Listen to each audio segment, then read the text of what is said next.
Here we go. Welcome to Investing with Rod. Welcome to Points Blank Experience. I am broadcasting on both channels tonight. Reason being, this is typically a Investing with Rod topic, but I hear it across the board, man. I always hear about generational wealth. I hear these two words. I've used them. I hear them. I hear people using them. And tonight we're going to talk about it. Hey, I want to welcome everyone here. I am your host that sometimes does the most. It's your boy Rod, as you can see from the screen. On this channel, we take my journey and talk about how I take small amounts of money and invest for my financial future. On Point Blank Experience, it's just simple. It's real talk from a point blank perspective. We're going to do both of them tonight. I'm not coming in here to show y'all no bunch of money. I'm not coming in here to talk about what I have, what I don't have. But I am going to do what I typically do, and let's do some thought-provoking things.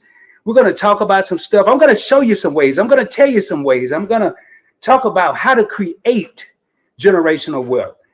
And I got to get and I'm going to be doing a lot of looking down today. Do me a favor. If you haven't subscribed to the channel, hit that subscribe button. It is free. And I'm going to be real with y'all. I'm going to be dropping thousands of dollars worth of knowledge tonight. And when I say thousands, it's going to be, you would have to probably take a college class. And if I have to do two parts, I'm going to do two parts. I want to keep this about an hour and a half max. I don't want to extend this and people don't want to watch the replay, or if you have to go back and research something that you heard me say, I don't want you to have to go through a 2-hour video. So let me see who we got in the building. Let me see what's going on here. So we got Cheryl. What's up, Miss Cheryl? How you doing? How you doing? Thanks for the gift. I am going to be doing an unboxing on there. We got Experience with Sassy in the house, channel member for PBE. Thank you so much. We got Miss Jerry in the crib. Hey, what's up? Hey, what up, Sad? What's up, man? You're right. I'm over here still BTC only, which is Bitcoin. Buying the dip, loving 50% off the BTC price. That's a good start. And we're going to be talking about that. What he's basically saying is Bitcoin is down right now. He's getting it on a sale. But, you know, I'm not going to do too much technical talk tonight. We're going to talk about everyday things. I want to talk about things that people can relate to. And one of the first things I'm going to talk about is some of the things I've done and some of the things we still do. We is me. That kind of take away from generational wealth. And I want to hear, what is generational wealth? What, you know, we hear people say it, you know, I want to create generational wealth for my son. I want to create generational wealth for my daughter and my family. But do we really know how to do it? Can we say we're going to do something even if we don't know how to do it? No, you cannot. And tonight we're going to talk about I can do it in an hour and a half, but I'll be flying. So if I got to do a part two, we're going to do a part two. We got Just Asking for a Friend, Keisha in the building, my co-host in the house. I said in the building. That's her time. That's her line. I can't be saying. We got the Nichols in the crib. What's going on? What's going on? Let's see. Make sure I don't leave nobody out. Tara, what's going on? Thank you for being here. All right, I think we got it here. So Desmond and I are riding together. He said, hey, what's up, Desmond? What's going on? All right, 18 real homies in the crib. Hit that subscribe button. Hit the like button. Share it out. Share it to a friend. Share it to your cousin, your cousin's cousin. I don't care.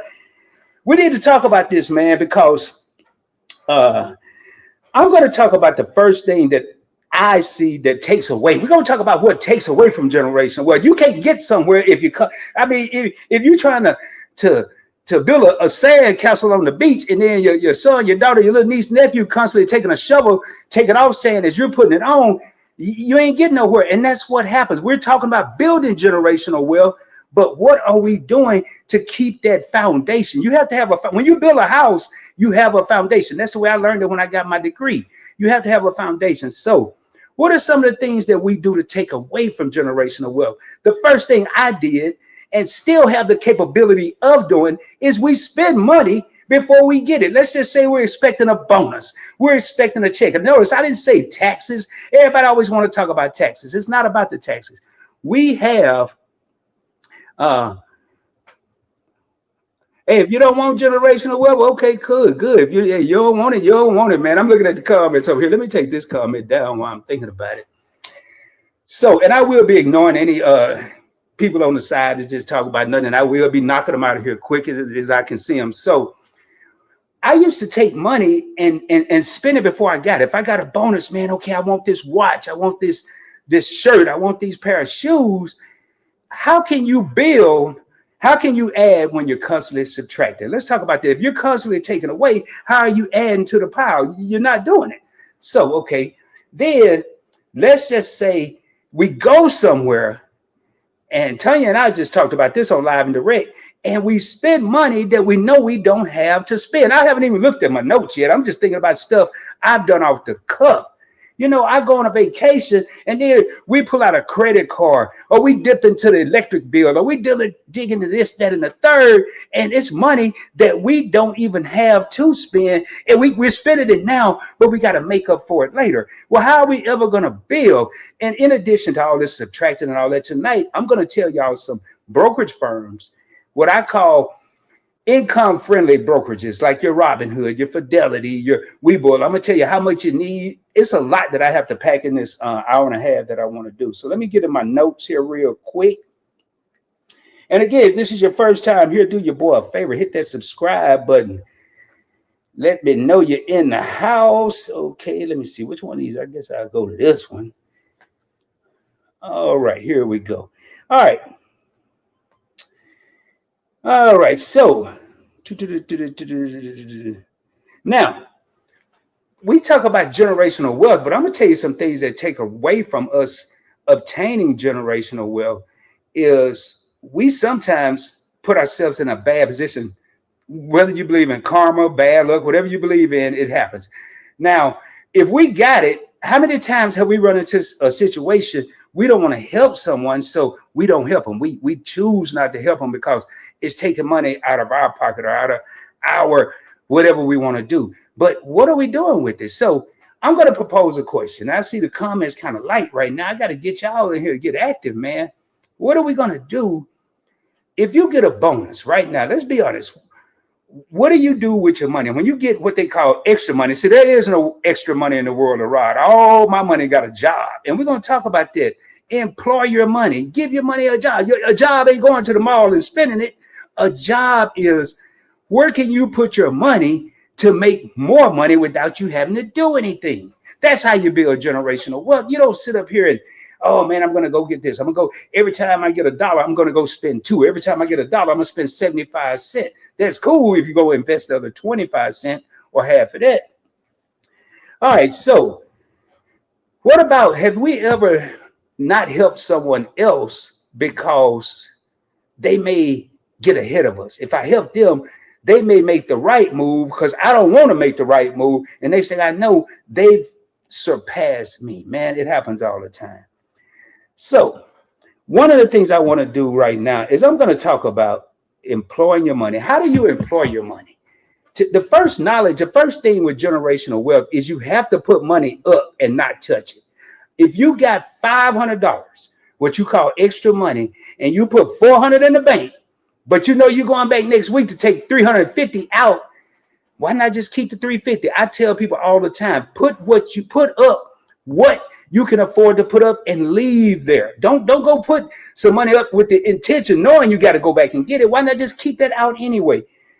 I'm gonna tell y'all right now, a lot of people, I have several videos on investing with Rod, from beginners to people in the middle to advanced investing. You want to see your money grow, and I'm just showing y'all my journey on how I take small amounts of money and invest for my future. You ain't never got to invest. I'm not tired. I don't want to use the word tired, but I'm concerned with people saying generational wealth. Well, let's start building it. Hey, we can talk, but let's walk the walk. Investing. You don't have to have a bunch of money, and you don't have to have a bunch of investments to create generational wealth. I wouldn't put all my eggs in one basket. I wouldn't buy only Bitcoin or only Microsoft or only Nvidia. I'm going to put my money, I'm going to diversify my funds. I'm going to take the money, the little bit of money I have. Now, here's a rule that Rod lived by, and this will help you out with not putting all your money over here and talking about you saving or investing. Savings account, this is different, but when you're investing, right now we're talking about generational wealth with investing. Never invest $1 you can't afford to lose. Don't be listening to the Joneses. If Rod's last name is Jones and you don't understand what I'm saying or it don't make sense, don't listen to what I'm saying. Don't listen to the people on YouTube or other platforms. Make sure you do your own research before you invest any of your hard-earned money. That's what people make the mistake. FOMO, fear of missing out. We hear about the next big thing. Hey, I heard they got this new water and it's going to, you don't have to drink water for a week if you drink one bottle. Man, that's some BS. Know what you're investing in. Invest in what you believe in. Don't just take your money. So first rule is invest what you can afford to lose or not have. If you can only afford to lose $1, invest $1. If you can afford to lose 5, that's what you want to invest. But at some point, you're going to have to get knowledgeable and conscious and confident enough to say, I believe in what I'm investing in. And don't get so afraid. Now, build a generational wealth. Here's another myth. It's not going to happen overnight, ladies and gentlemen. It takes longevity. It takes a long time to build generational wealth. It takes, forget this generation. Let's take that first word out. Let's just talk about wealth. It takes a long time. In order to have generational wealth, you have to create wealth to pass it down to the next generation. That's where people missing the mark right there. You have to create the wealth. So if every time the market is going to go up, it's going to go down, it's going to go up. Interest rates are going to be at 4% this month, and maybe this quarter, next quarter, it may be at 3%. Don't take your money out.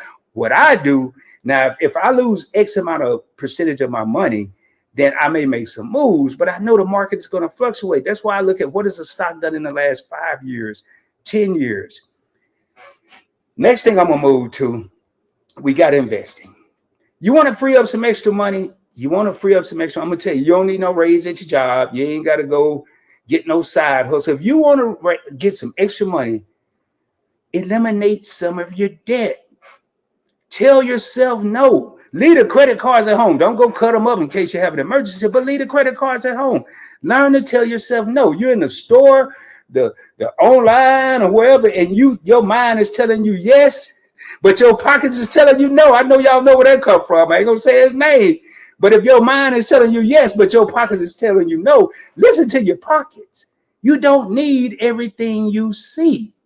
You don't need it. So if you eliminate some of this debt, I don't care, like me. I wouldn't, it depends. I'm gonna tell you how I would do it. Now, I'm not the investment guru. I know what I'm doing. I'm not a guru, but I know what I'm doing. If I pay off a debt, and I free up $50, I'm gonna take 40 of that 50 and I'm gonna tackle the next debt. I'm gonna take 10 of that and I'm gonna put that money to work. I'm gonna give it a job, whether it's with an ETF or exchange traded fund, whether it's with a stock, whether if I don't understand those two, I'm gonna get a high yield savings account. I'm not talking about a typical account.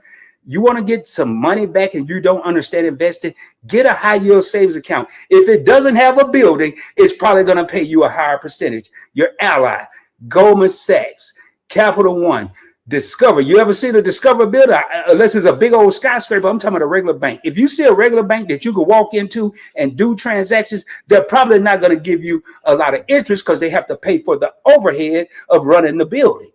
So if you got a high yield savings account, and you don't understand investing yet, put your money there. 3%, 4% is better than no percent. A man told me one time, I'd rather have half of something than all of nothing. I hope somebody in the back hear what I just said. I'd rather have half of something than all or nothing. Oh, I ain't gonna put my money over there. I'm gonna wait until the market come back up. I'm gonna wait till this stock. No, man, that ain't how you do it. Patience, perseverance will give you prosperity. I'm not looking at the notes right now. I ain't even look down lately. I really don't have to. I just don't want to miss anything I'm talking about here. So eliminate the debt, man. Business ventures. I'm gonna ask a question. If anybody here right now, you ain't got to answer in the comments. If you have a side hustle, if you're a content creator, you mow lawns, you sew clothes, you put buttons on. I don't care what you do. You're baking cakes, you're making cupcakes, or you're selling lollipops. I don't care what you're doing. Do you have a side hustle right now? If you have a side hustle, and you don't need the money, you're just doing it to be doing it. You have a job that suffice. What are you doing with the side hustle money? I tell you what most people do. Tell you what I've done. And whenever time, I ain't going to be saying this all night, but every time I said most people, you best believe Rod probably did it. We always got to go find something to buy. No, man. You know what I like buying? I like buying ownership. I got a song that I wrote.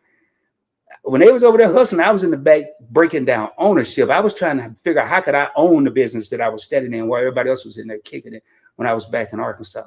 When I used to go to Vegas, I sat at the bar in Vegas. I wasn't worried about gambling. I was trying to figure out how could I own a casino. I like to buy ownership. Yeah, I'm gonna buy the hats, I'm gonna buy the clothes, I'm gonna buy the jewelry, I'm gonna buy the watches, but I also am gonna buy the companies that sell me these items that I'm wearing. Hopefully, y'all feeling what I'm saying right now. Buy ownership. You go to Walmart all the time. I'm probably the only fool out there that don't care. I did when I had a job. I ain't gonna lie. But now that I don't have a job, when I go in the parking lot at Kroger, Walmart, the mall, wherever I go, 7-Eleven, the bank, if I go to Chase Bank, Citibank, I be happy to parking lot for it. Why? Because I have ownership in every company I just named. We're building wealth. We have to have wealth before we can get to generational wealth. We have to. And that's where people are missing the mark. Everybody's talking about generational wealth, but they don't know. Okay, it sounds good. It sounds technical. It sounds great at the party when you're playing spades, dominoes at the club, popping bottles. It sounds cool. Yeah, man, I'm gonna give me some generational wealth, dog. How you gonna do it? Then that's probably the end of the conversation right there. But then if you have a side hustle, and let's say you're on YouTube and you're a content creator, you make, I'm just gonna throw out small number, you make $200 a month. Why not take 50 and put it up somewhere? I don't know how many videos on Investing with Rod to tell everybody how to do it. I'm not saying do what I do, but at least go research it. So let me move on. One of the things I'm gonna talk about, I am gonna get into generational wealth when I talk about living wills and living trust and all that good stuff. Now, how many people in this live stream have financial goals? What are you saving your money for? Retirement? You want to take a vacation? I got accounts for certain things. I have an account right now with Webull. That's my travel account. I don't have a lot of money in there, but I got enough to take a flight and get a hotel room for a couple of days. That's the purpose of it. I'm not saying go get a million different accounts, but do you have any goals? Are you even saving money? Now, I know what somebody out there said. I'm going to put the chocolate elephant in the room or whatever they say. Rod, what if I don't have enough money to invest or to save? I've been there, man. It was one of the most painful moments I've been through because I love to invest. I love to save for my future. And what I did at that moment when I didn't have any money, and usually when I ain't had no money, I was in a bad situation. It was only going to last so long. And when I got some money, I was going to make sure I wasn't in that situation again. When I got some money, I was going to put up some money. Most of the times, not all the time, most of the time, I'm going to use me. I'm not going to say everybody else. Most of the time that I didn't have money or ran out of money or something like that, I put myself in that situation. I was overspending. I was overextending. I was buying cars that I didn't need. I was buying drop top Lexuses at 30 years old, $68,000. And I mean, I was making the money, obviously, but I didn't need that. I didn't even go anywhere. Then we go get the outfit that we're only gonna wear to a one event. I mean, I know you ain't gonna go wear no regular sundress to the wedding unless it's a summer wedding. We go buy stuff that's I'm not saying don't go. Or I'm gonna tell you something I do right now. A Goodwill and all of that. I'm gonna try me a garage. Well, I'm probably not. But if I had the patience, I'd try me a garage sale. And if that didn't work, I'd take whatever I didn't sell over there, and then I would find a way to put that money up. Wealth, anything that becomes big starts small. And so many people, I'm gonna hit y'all with something else. I only make this amount of money. I'm not gonna. Man, I started with $25 a month. That's what I started with investing. I didn't know what I was doing. I had some dude that told me how to do it. Hey, how you doing, Sandra? Let me just holler at everybody here. How you doing, Miss Shaw? I already spoke, and I gotta make sure I don't miss none of these. Let me go over here. I'm gonna go through some of these comments. Let me just say this here. I didn't know what I was doing, but I had $25. And I almost got caught up by the negative voice in my head. And that negative voice would say, Rod, if you're investing $25 a month, in 12 months, you're only gonna have $300. Well, guess what? And at first I said, yeah, you're right, voice. That ain't no money. What am I gonna do? But then I said, wait, that's $300 more than what I would have had. Then I increased it to 50, then to 100, then a couple hundred when I could. And when I couldn't, I didn't.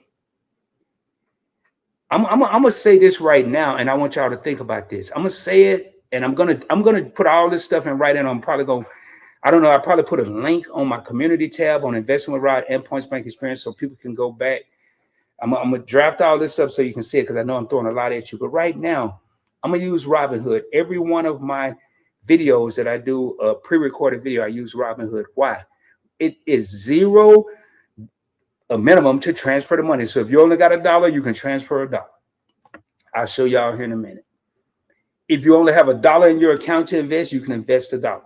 Fidelity, the same way. Fidelity, these are major companies. These are no mom and pop shops where you can take $1. Who can afford? Man, I blow $1 every day. Matter of fact, I blew something. I got a cup of coffee right here that's full that I paid $3.34.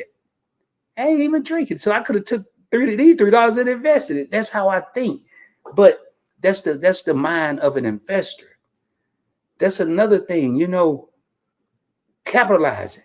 And I'm going to talk about generational opportunities. I had a young man, Nigel Schroeder, said that, but I'm going to take away generational again. What about the opportunities that we let pass us by?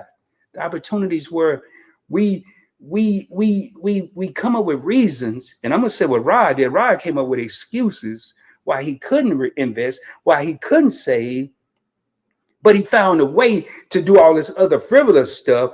Go over here and go over there. Okay, I'm gonna tell y'all one I was guilty of. Somebody in the back, put a 1 in the chat. You can put a 3. I don't care what number you put in there. I know what you're talking about. How many people have spent more money trying to impress other people? I know I did. Man, they put us on this pedestal. Oh, Rod balling, so Rod got to look like he balling, or Big Willie style, and whatever other names I done had throughout my life. And then you catch yourself living up to this persona, and then when all them gone and your money gone, and you can't find none of them people no more. I ain't said it in a long time, but people used to say, "Man, what's up, big money? Big money? What they big money grip?" I said, "No, man, I'm Little Change Larry." I mean, I said, yeah, no, I ain't big money nobody, because I ain't feeding into that, because it's so easy. Let me see who we got up in here. Let's see. Let me see if we got any. If y'all have any questions, drop them in the. Hold up, what did Tar say? But my grandkids clothes. Make sure I ain't missing nothing. Hey, Jerry. Yeah, Jerry, I gotta ask, man, how did your procedure go? I got right up here. Hey, Keisha, I'm good. A little sleeping, having some pain, but I'm still here. Hey, Jerry, get some rest. You know, the replay is always available. And this is what made me see that. I'm sorry to hear that, Jerry. Please get some rest. See, great minds think alike. You too. I don't know what. I'm going to get off there before she get on to me. Shout out to Keisha, man. Keisha keep me straight. But my grandkids clothes. Okay, Tar. Right. Your money needs a job, man. Employ your money. Put your money to work. I got a promo somewhere out there. Oh, I got 6 employees. I don't even remember all their names. I know I got Franklin, I got Grant, I got Washington, Lincoln, Madison. Them are all the people that's on the money. They go to work every day and every night. I love when I'm telling you, man, the best feeling in the world when you get to the parking lot and it's full and you ain't mad because you got stock in the company, man. That's building wealth. And don't let nobody say, I'll tell you what, people that are afraid to do what you're doing. Oh, how many shares you got? Not enough. That's my answer. I ain't got enough, because I ain't gonna never have enough.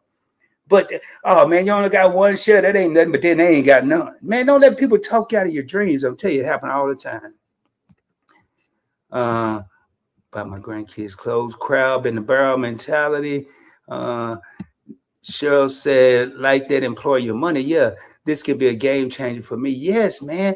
You know, if you got a business, I mean, I know Miss Cheryl has a business. I don't know her financial situation. I don't know nobody in here's financial situation. I only know mine.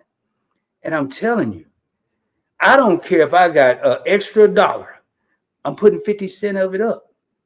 And when I get $1, I'm going to Fidelity or Robinhood and I'm going to invest it.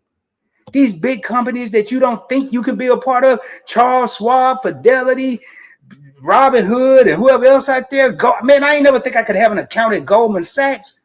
Goldman Sachs that was for the rich, wealthy. They wasn't even for the rich. It was for the wealthy people. No. They realized, man, there's more non-wealthy people than it is wealthy people. Come on, y'all. We are given opportunity. That's why I got on that opportunity. We're given opportunities now that my mom, my dad, people's parents in here, our ancestors, they didn't have. When I first started investing, it cost $30 just to make the trade, just to buy the stock. You had to have $30, and then you had to buy a whole share. Now your boy Rod is telling you you can go invest $1 and buy a fractional share of what I call a piece of the pie. You got a stock that costs $300 a share. Don't worry about that. That's the whole pie. Get you a $2 slice, a $5 slice. You might just get some crust. I don't know, but you got some pie.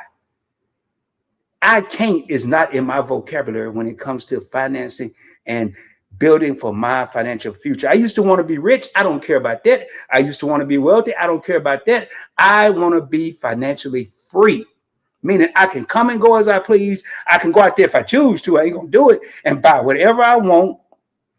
If I get a call and someone's in need, don't try to call me though. Don't try to call me. I can help them if I choose to. I'm telling you, man, mess it up. Wait a minute. Yeah, I'm live, living color. I love a good garage sale. I'm telling you, man. And you got people out there that are reselling. You got people out there that are buying stuff and reselling it, man. Everything. And let me get back to my notes, man. Let me go through here real quick. Just asking. Hey, thank you, Just Asking for a Friend, for speaking to everyone. Hey, what's up, Shay? What's going on, man? If y'all in here, say hi to your boy, man. I got 8 real homies in the crib. When we talking about stuff, that's another thing that bothered me, man. I'm sorry. I'm just going to say it, man. I'm telling you, I ain't sugarcoating nothing tonight. If some profanity come out, I'm apologizing in advance. One thing that irks me, every time I go on investing with Rod, I have a small number of viewers. I did a live stream on Baby Mama Drama and got 10,000 views, but I come over here and talk about generational wealth and it ain't even a fraction of that. That irks me. I have a thing, it's somewhere in here, financial pivot. If we think small, we're going to get small. I mean, you might not have people in here might not even understand half stuff. I'm talking about fractional shares. I ain't even got into dividends and market cap. I don't care about talking about all those big words right now. You can see those in the videos. But it's people out there right now who would rather go watch some gossiping shit than to get their money straight. Excuse my language, but that's what's happening. And they saying the generational wealth. They worried about AI. I ain't worried about AI taking no job. Why? Because I'm investing in AI. By the time they take all the jobs, I'm going to have all the money I need. That's the mindset I have. I'm not really even worried about generational wealth because I've already built that. One of the things I started looking at while researching this was a living trust. And when I talk to you, if y'all know, how many people here right now got a will? I don't have a will. And I'm glad I don't, because I'd rather have a living trust. And I'm going to talk about it here in a second. I figure if I can put something in a slot machine on a chance, I can definitely invest some of it. Yeah. Look at this here. Hey, what's up? Hey, one set, man. I like that one set. Now I'm about to. I just see the little symbols and stuff here, and I ain't even read the comment.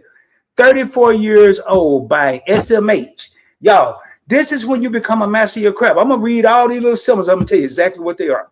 SMH is the VanEck Semiconductor ETF. Semiconductor, NVIDIA, AMD, anything dealing with AI, the little chips and all that stuff is in SMH. How do I know that? I ain't running around here taking no classes. I read. I take advantage of the opportunities that's in front of me. This laptop right here that's about this big, I'm on Google. If I ain't on that, if I can get it out of my pocket, I'm on this other little computer I got.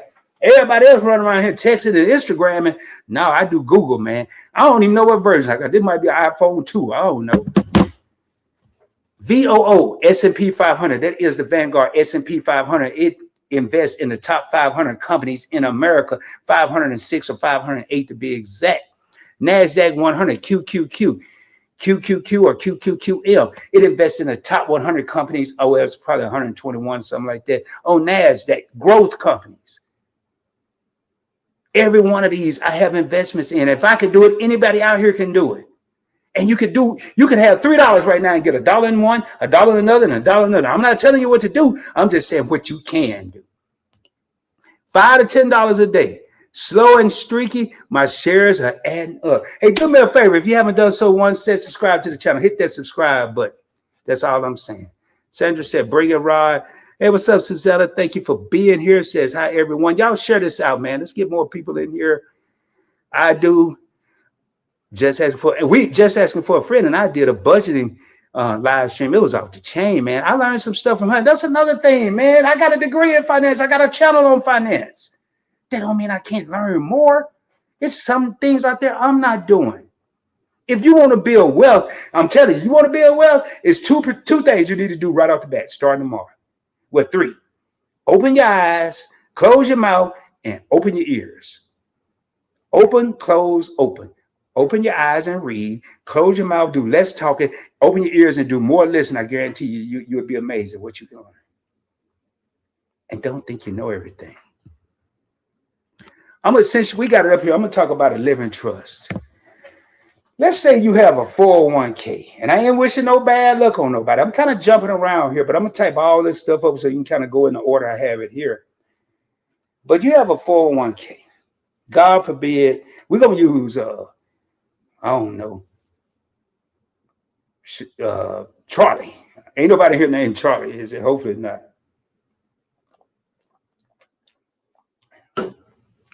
Charlie got a 401k. Something happened to Charlie. Charlie is no longer with us, but Charlie had a spouse. He had beneficiaries. He had beneficiaries listed for his 401k. Anybody want to guess what happened to that money when Charlie go away? It goes into what they call probate. It goes to the courts. They start taking fees and administrative fees and all this. And by the time Charlie's beneficiaries get it, it's not what it was. It's not what it was. But I'm going to read to you what a living trust is. Let me get up in here, and it's probably way down here somewhere. We're going to talk about some real estate too. Here we go. A living trust is a legal document and financial agreement created during our lifetime. Our lifetime. What happened to a will? You got to be gone for the will to execute, ladies and gentlemen. Living trust is just what it said. You can move stuff around when you're living. Will, you're gone. You ain't got no more say so. It's that simple. All right, that places your assets into a trust, allowing a designated trustee to manage them for your benefit and seamlessly distribute them to your beneficiaries upon your death. You have a trustee that's going to distribute, per that document, the assets. I'm not going to read all these 3 different people, but the key benefits of a living trust is on the screen. Sandra put it up here. First of all, you're going to bypass probate. Unlike a traditional will, assets transferred into a living trust pass directly to your beneficiaries without going through the public, often expensive and time-consuming court process known as probate. You got a living trust, you skipping all the expenses and all of the words we don't like to hear. Can you imagine this? I mean, we ain't gonna be here to know about it. Maybe we will, maybe we won't. But can you imagine saving all this money you done work for, and by the time it dwindled down and go through the court systems and all this other stuff, it's half of what it was? Living trust, you ain't got to really worry about that. All right. Now, this is another thing. I bet you people don't know this here. When you got a living trust, it's private, baby. Can't nobody access it. But when you got a will, it's public knowledge. Did y'all know that? I bet y'all didn't.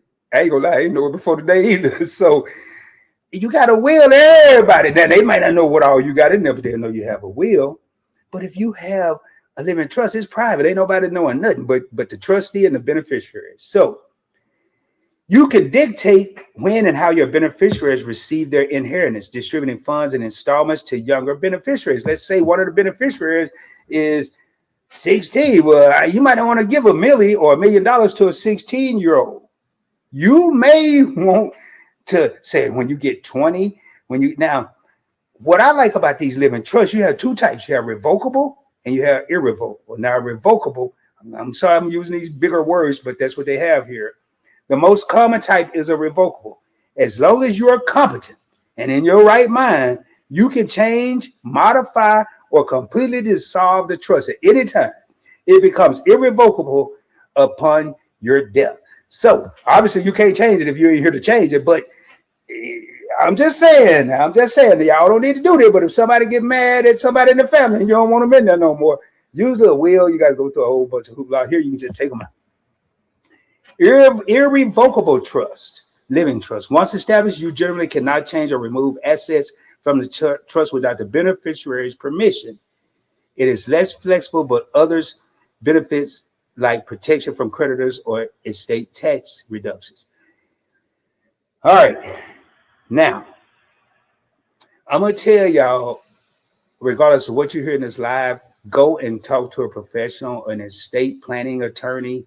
Uh, it's a lot deeper. I'm just touching really, really surface level stuff here. So you need to go and actually do your own due diligence and do research. So, all right, moving right along. Now, there's a thing called a pour over will. Pour, like you're pouring some water over will. And what it does, it is put alongside a trust to catch any assets that was not transferred into the trust before the person who established the trust passed away. Pour over. So now you're covering all bases. Now this is more than that generational wealth, because now we're passing stuff down to offspring and family members. Now with this here, the assets that can be in this living trust, you can have a home, bank accounts, investments, any specific goals or concerns you have, such as avoiding probate or planning for children. The way to get started with this is you have to get an estate attorney. You have Charles Schwab, Fidelity. I'm telling you, it's expensive, but you can manage it yourself. I would probably want to have an estate attorney manage it myself, or Charles Schwab will manage it for a fee, and Fidelity will manage it for a fee. But I'm gonna tell y'all some of the difference. So a living trust, it bypasses probate. A will does not. The court, how can you imagine this here now? With living trust, the trustee oversees how the money is distributed. But with a will, do you know how your money is decided, how it's gonna get distributed? From the court, from the people that don't even know you. They don't know you, your family, your cousin, your cousin's cousin, but they distributing your money. They don't even make no damn sense to me. I mean, none. So when it comes to a living trust, it's completely private. When you have a will, it is public record. Anyone can review who receives your assets. So I'm telling you, man, you got a will. You know, I remember y'all, you used to watch Fred Sanford and Jeffersons and or even some of the new shows, they read off the will where you can go view who received your assets, and you might not know everything they got, but if somebody said they ain't get something and you got a will, it's a public record. You can find out if they really did or they really didn't. Living trust, you can't do that, man. It's all private. Asset control. Something happens to the person who established this trust. They're no longer with us. With a living trust, it takes effect immediately. Manages assets while you are alive and while you're not. You can manage them the whole time. But a will, it only takes effect when you ain't here no more. You ain't got no say so. You ain't here. I mean, you might have, and then you ain't got no control over who getting what, because you got to go through probate. All right, cost and complexity. Living trust, more expensive and complex to set up and fund. A will is simpler and much more affordable to set up initially. So if you want to go the cheap route, get a will, you may be able to move over to a living trust. A child guardianship. A living trust cannot be used to name guardians for minor children. So you can't use no living trust say, well, unmarried is going to be the guardian for little Timmy. It don't work like that. But a will is the only document that can name guardians for minor children. So in a will, unmarried, I can make whoever Uncle Billy, and Uncle Billy might not be the parent. Obviously, if he's Uncle Billy, he might not be the the person who's raised the child or anything, but he could be the guardian for the minor child. That's how I set it up. If I have a will, maybe I don't like unmarried. That was my sister, but I don't like. I never did. Y'all make it. I'm having fun here, but that's what really happened, man. Hey, what's up, Taya? Let me go over here and see what we got in here. Let me see what we got in here. YouTube experiment was squeezed. I don't know what happened to Charlie. All right, Sandra said, this is what you're teaching here rocks and necessary. Thank you so much, Sandra. I really appreciate that. And like I said earlier, man, I'm not knocking nobody. Yeah, I watch my my fun stuff. I watch stuff that really don't teach me anything. We all need entertainment. I was talking to Tanya on the phone the other day, and I was talking about our content. And we do things that will forever be here. Right now, man, money, finances, it ain't never going nowhere. Never. And it's a lot of us right now. I've been there.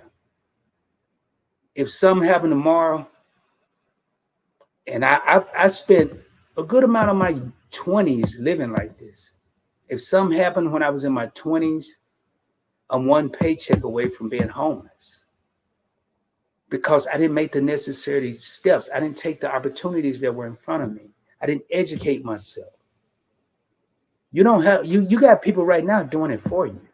You got the Rods of the world, the Lisa J. Stocks, the Wall Street Trappers, the Chris Sain, Larry Jones. I'm naming out people y'all probably never even heard of. These are the people I watch and I learn from. The Mommy Trader, who I've had on this show. Mommy Trader's a 41-year-old millionaire. And she says she's just a regular person around the corner. We can all be that, man. But we have to take the necessary steps. We can't have generational wealth until we get wealth. We can't have wealth until we save or invest money. We can't save or invest money until we stop frivolously spending money. Y'all see how this works? It's not chemistry or what's that other stuff? Calculus or trigonometry. This is everyday common sense. All right, let me go through here. YouTube said, what happened to Charlie? Didn't know that, Rod, about the being public information, just asking for a friend. Keisha says she didn't either. Shay says, thanks for sharing your knowledge with us, Rod. Hey, no problem. No problem. I really enjoy this, man. This is when I was coming up, nobody did. I mean, not in this as I could go read a book. I can go to the library and hope the book was there. But I had no one that would get on a camera and take the time out and actually enjoy. Neither one of these channels that I'm broadcasting on right now are fully monetized. I'm doing this because I want to see people come up. It's one thing when you know better and don't do better, but when you don't know and you haven't been afforded the opportunity, that's the reason we used to be able to use. My mama didn't know it. My daddy didn't know it, and mine didn't. But my brother and I self-taught ourselves, and now if I say that, it would be a straight up excuse. Can I not go sit at the pool? Can I not go sit outside for half the day and maybe take 30 minutes and watch a video, read an ebook, Google something? I learn something, try to learn something every day. All right. I don't want to have anything else to do with the court. They get no more say about what happens to me or my money ever again. Hey, I don't know what happened, but hey, that's a strong thing. What's going on? My co-host, Tanya Vent Yours of Spirits, just Event Yours with the channel, and also TNT Connect. Y'all go check those out. Hey, Rob, what's popping, man? We over here talking about them coins, Tanya. That's all. We're just talking about building that generational wealth. Timmy R, we're just finalizing our estate planning right on time. See, that's what I'm talking about, man. Y'all, I'm gonna be real with you, man. And I can't relate to no other group of people because I'm only in one group. I don't know anybody that's an African American. Now, I guess I do now, Tanya and Timmy, that had an estate. And that was I got a huge family. I don't know nobody. I mean, I'm not saying they didn't. I didn't know about it. They didn't talk about it. And if they're not, that's another thing, man. Why don't we talk to our kids? When I was a kid, our money was a damn secret. It was a secret. It was like, how can the kids, how the hell are we creating generational wealth when we don't want to tell the people that's going to pass it down to, or the generation we're going to pass it to? That is why when we do have money and we pass it down to the next generation, it gets screwed up. Because it was a secret. Didn't nobody want to tell nobody nothing. Hey, all right, we give them allowance. And what happened? Not so much now, but back when I was a little whippersnapper, we gave a kid $1, and that's all I got, maybe two on a good day. We went to Kmart. How many of y'all remember Kmart? We bought us a Hot Wheels, my little brother and I. We wasn't nobody talking to the kids about saving no money. When I graduated high school, I'd never forget, I got $600, and it was from neither one of my parents. My pops was in the street doing drugs, and my mom was trying to make it. I'm just telling y'all the truth. My aunt, she had created something, $600. That was my graduation gift. I'll never forget that because I received something. And a lot of my peers didn't receive anything. Nobody where I grew up got no cars. They might have got a pair of Levi's or some slacks or some parachute pants or something, but it wasn't nothing major. So, all right, let me jump in here. Let me keep going here. Everybody's speaking to Tanya. Everybody's showing Tanya love. Everybody's showing. Sandra says, and what you write in your will, what you want to have done with your money don't really matter. Yeah, man. Yeah. Because it ain't going to be all that. Ain't going to be there no more. It's got to go through probate. I'm telling you, man, boy, y'all keep on watching whatever's on Netflix right now or Hulu and all that. Them people got money. They already got money. Most of them.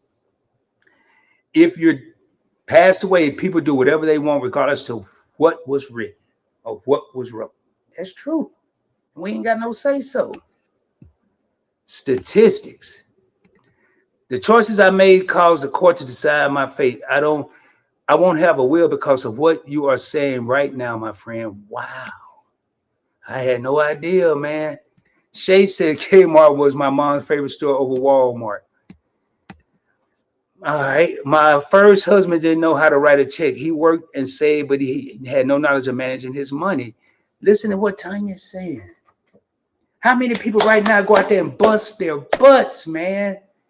But they don't have the financial literacy to know what you got people out there making buku money, but they don't know how to flip it. You watch my videos on Investment Rod. I say all the time, man, go to IHOP, look at the griddle. I'm gonna be that dude back there flipping money like pancakes, baby, all day, every day, all day. I'm gonna pull. I might, if depending on how much time long I've been on here.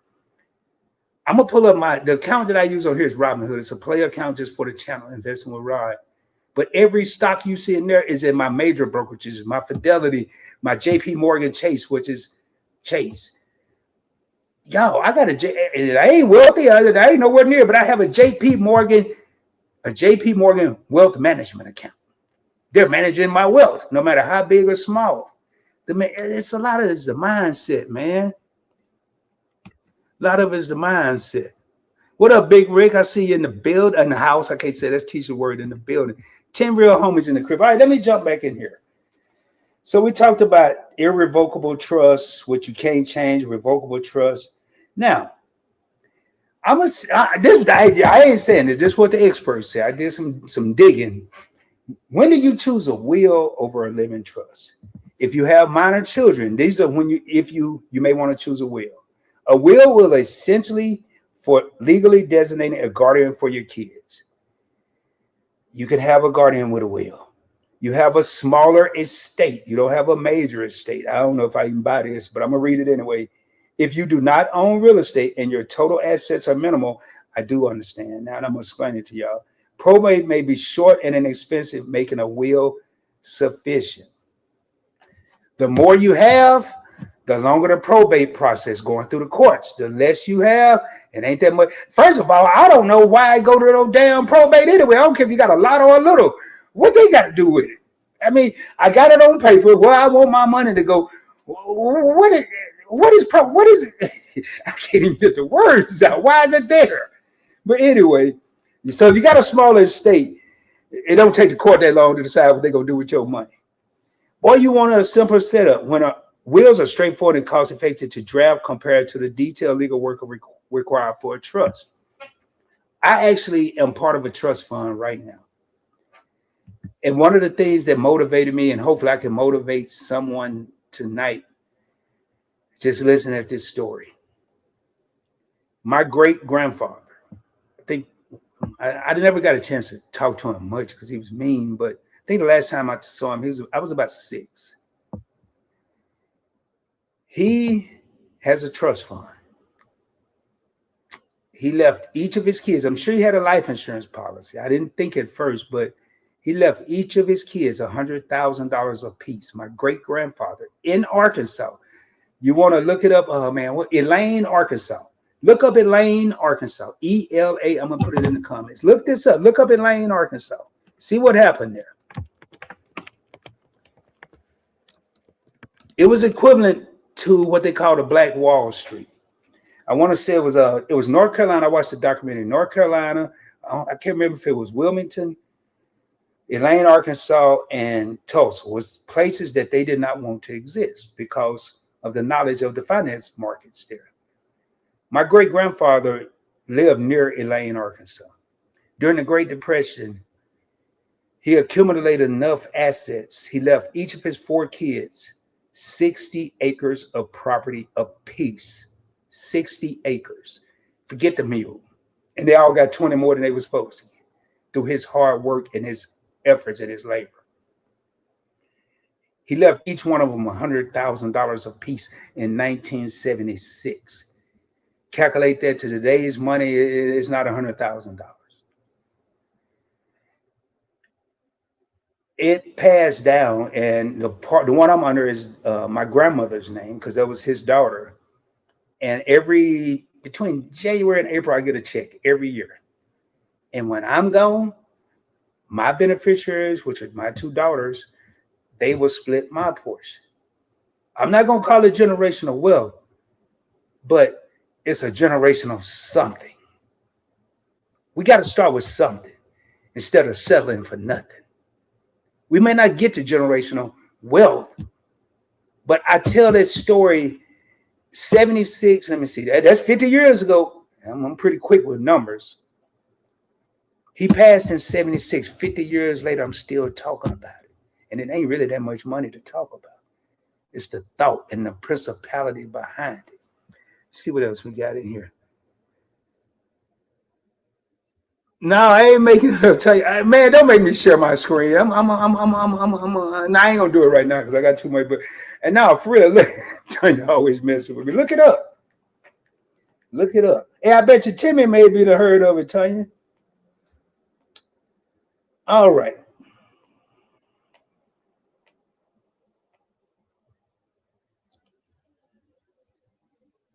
Real estate. Let's talk about real estate.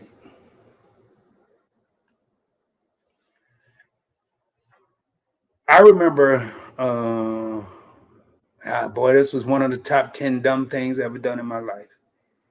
But I remember, okay, thank you, thank you, thank you, thank you, thank you, thank you, Keisha, thank you. She said, I've heard of it.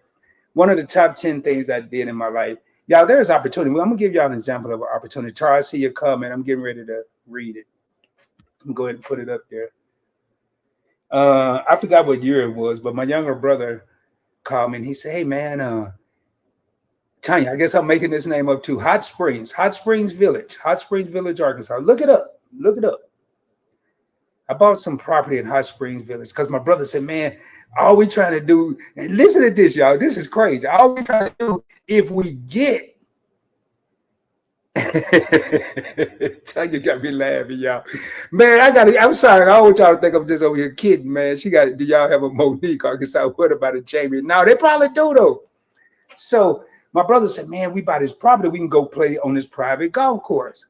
Now, I'm in California at the time. I'm not even in Arkansas. I said, how much is it, man? He said, $1,275. And I want to say I got a third, it was more than quite like a third acre or something. I never even saw this place. I saw a picture of it. It had a bunch of trees on it. That's it. And one day, I think I needed some money or something.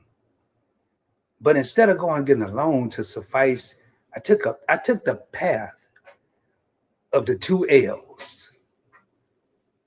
The path of least resistance and the path of laziness. I didn't feel like going to the bank and applying for no loan and all that. I just said, man, I'm gonna sell my property. That $1,275 at the time when I sold it was worth $25,000. $25,000.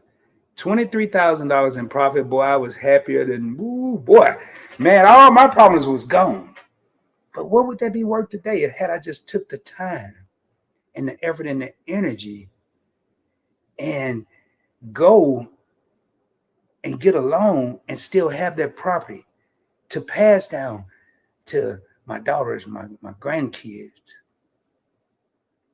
I have a little third cousin that stole my heart when I met her when I went back to Arkansas for my father's homegoing. She's the only child I've ever done with, and her mother was right there. She's the only child I've ever done a live stream with, and I can't even remember the name of it to share it with nobody. The only child I've ever done a live stream with, and she was 4 at the time. She will be in whatever I get, living trust will, something, whatever I got. So let me see. I have heard of it, Elaine. Okay, I read that. Oh, I got to read what Tara said. Tara said, at my job, people always come in and say the car was left in a wheel, and we don't acknowledge wheels. If your assets are over 60,000, you automatically have to go to probate court. There you go, y'all. Your house gonna be maybe good. With your house, let me Google that. Let me Google it. But that may be where Tara is living. Does your home automatically go to probate? Y'all see what I'm doing right now? When I don't know something, I ain't got. I used to say I'll look it up.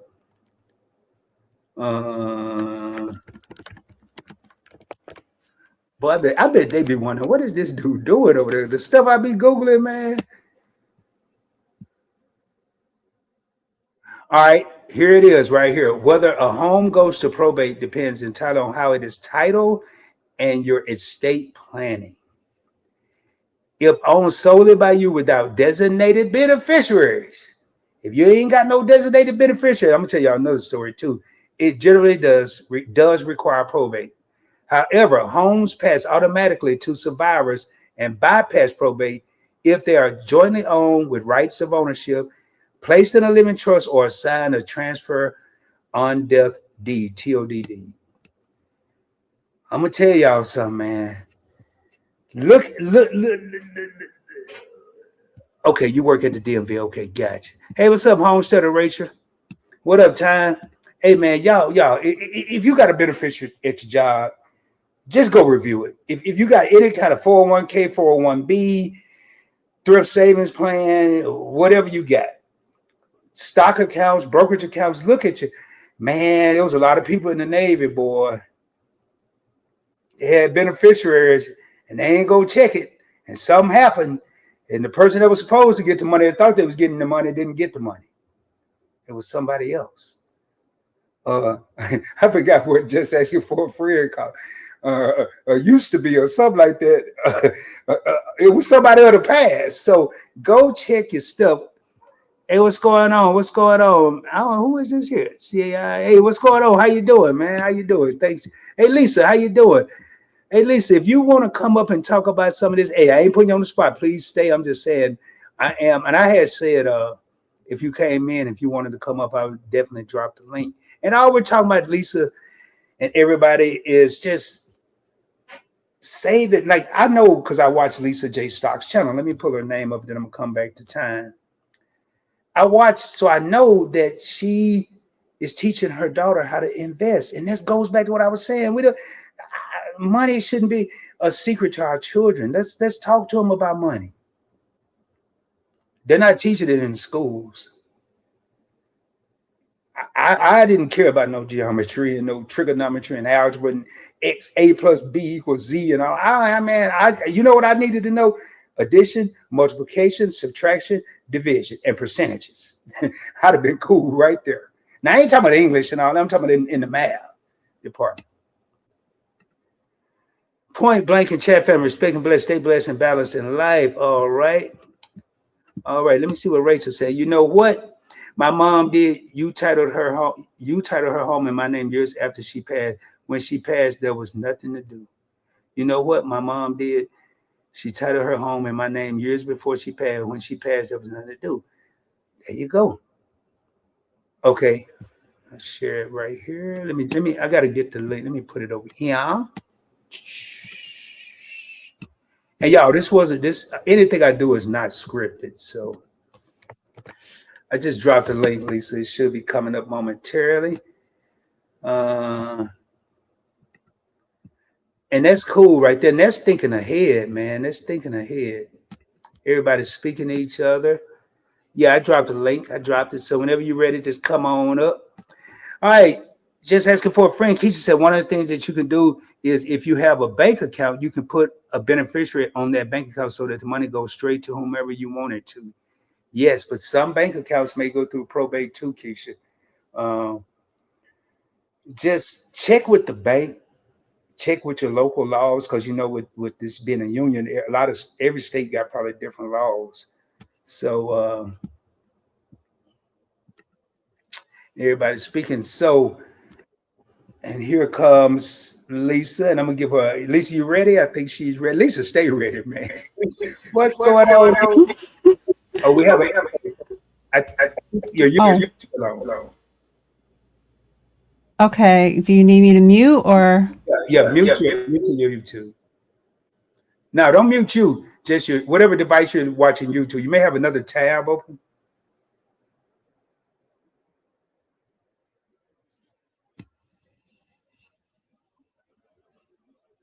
Okay, If did you that do anything? yes, perfect. Okay, I closed it out. So So, it's a if you have a tab where you're watching me on YouTube, you have to close it out. StreamYard is going to do that. okay.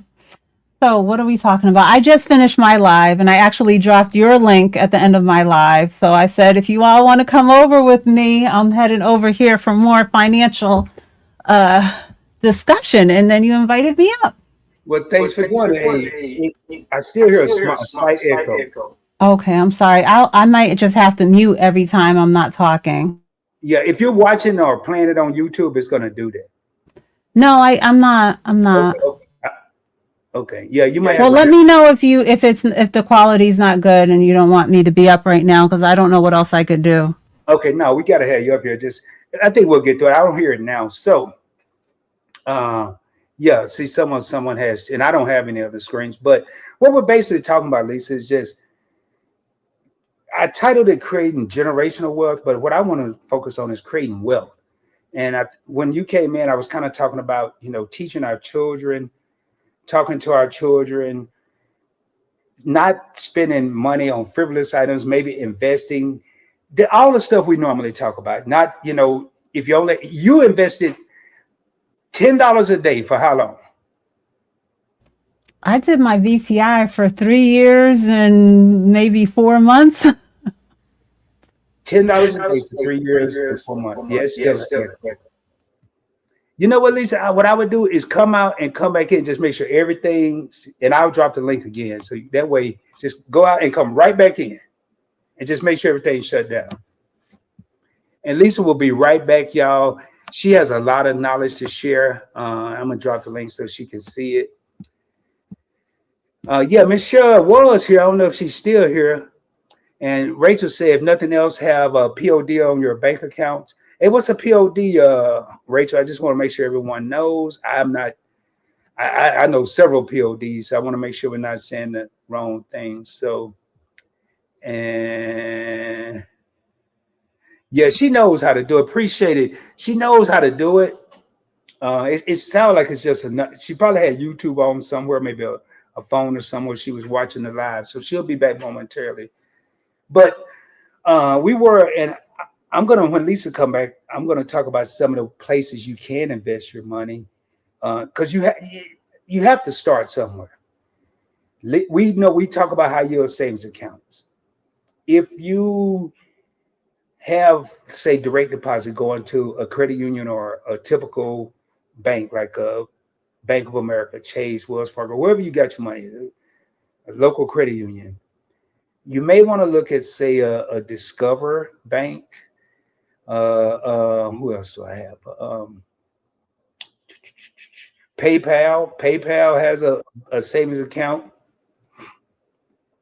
And I see Lisa coming back. PayPal has a savings account. where you can get about 3.65%. You have Capital One, Ally. It's so many different high yield savings accounts, and just put some of your money there. Now, the bad part about that is, yeah, it is. Yeah, it is, man. It is. It is Michigan State Spartans, man. The bad thing about if you don't have when you have a high yield savings account, there is typically no building to walk into. You will get a debit card, but if you need to talk to someone, it's going to be over the phone. You're not going to drive over to your local bank like you normally would. That's why I say put some of your money there and maybe some of it in a regular place where you can get to it, but you'll have a debit card. Another thing I want to talk about, I know we're talking about generational wealth, so I'm just kind of doing some stuff here. Uh, okay, I think Lisa's connecting her mic and stuff. One of the things when you have these different savings accounts and different accounts, make sure I try to build a relationship if I have a local branch. Because if you have a mishap, I had something go down a couple weeks ago, and the person that they called to ask about it happened to know me personally. Not related to him, she just happened to know me. But when you have investments or bank accounts, you definitely want to not invest or put up any money you can't afford. Now, when I say savings account, I put, let's say, I'm gonna be real with you. Let's say I get a $2,000 check, and here's Lisa. All right, can you hear me now, Lisa? I can hear you. How's the sound now? Perfect. Okay, so I Perfect. came in back in on my phone Okay. because I thought it would be better as the Well, computer it's seems to. still kind of. It looked like you're up here, kind of, sorta. I mean, it's your picture. So Lisa, tell everybody a little bit about you and what you do, and maybe it's something. I mean, this, you know me, I don't structure it. I just kind of will it free. I do have some notes here. We have talked about living trust and wills, and we don't have to get into all that. But basically, I just want to, you were talking about 3 years and 4 months of $10 a day in VTI, and we're going to throw letters around. VTI, everyone, is the Vanguard Total Stock Market ETF, exchange traded funds. Think of all the U.S. companies. I want to say, what is it, at least about 5,600, 6,000 companies in one investment. And Well, I you don't think have it's to about. manage all of them. You just got in one place. Mhm. And Lisa did $10 a day. And Lisa, I just got a question before you start talking. Did you ever feel like $10 was too little? Or No, when I was okay, so that started back in 2022 mhm, in Keenan Grace's Discord. That was my mhm, first time ever dollar cost averaging in that way on a daily basis. That first 10 weeks of mhm, doing that challenge. And yeah, when he said, Lisa, I want you to be a part of this challenge, and share, and we used to have Sunday, we would have voice chats in the Discord as we were getting started with doing that first challenge back then. I thought that $10 a day was a lot. I was like, oh man, I'm gonna have to do this every day. I did think it was a lot. mhm, But once I got used to it and and I did every one of those investments, I did it manually. That was not a set it and forget it in the app thing. I went mhm. in every day and I bought my $10. But no, I didn't think it was small. And I know people I've been on live streams and people in the chat have said, like, what is that going to do? Like, as though, what is $10? What is $5? But you brung out the point that makes the difference is I did it for over 3 years straight. That portfolio it's about $13,000. When I got started with that first $500, that first $50 a week, $50 a week, that first, 10 week, that's all we were committing to was 10 weeks, $10 a day. That was the challenge. And then I kept it going all those years. Wow. So $13,000. that portfolio, I don't even want to touch my phone before I mess something up. But yeah, No, you're fine. I'm pretty sure. No, sometimes when I start looking at things, I wish I had my other phone. I should tell my daughter to bring it for me. But yeah, that portfolio, it's, let me see. I think I can do it without making any drama. Um, So $10 a day turned into $13,000 yet. Now, let me ask, was it yeah, hard finding $10 a day? it wasn't. $50 was reasonable for my budget. And then I kept that challenge going all the time. But then I had because that was a challenge that was supposed to end in 2022, but I kept it going until 2026. But so obviously over that time span, I had lots of other what I call challenges that I also did that overlapped with it. So at times there could have been two other things that I was doing $10 a day or $5 into one and five into another, because I've definitely been putting in the work over these last few years to build up my positions. But I don't want anyone to think that whatever app I'm using or whatever amount I'm investing, it is real money. You know me, Rod. Me and you have talked a few times over the years. When I start investing into something, I don't want to have one share.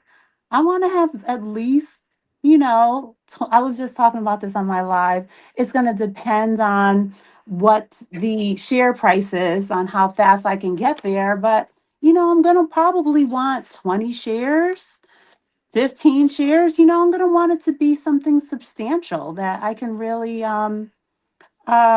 feel has made an impact to my portfolio. So. Now let me ask you a question, Lisa, because for the people that haven't started, and y'all, this isn't an interview. I'm probably asking questions that I've been wanting to ask Lisa recently as I watch her content.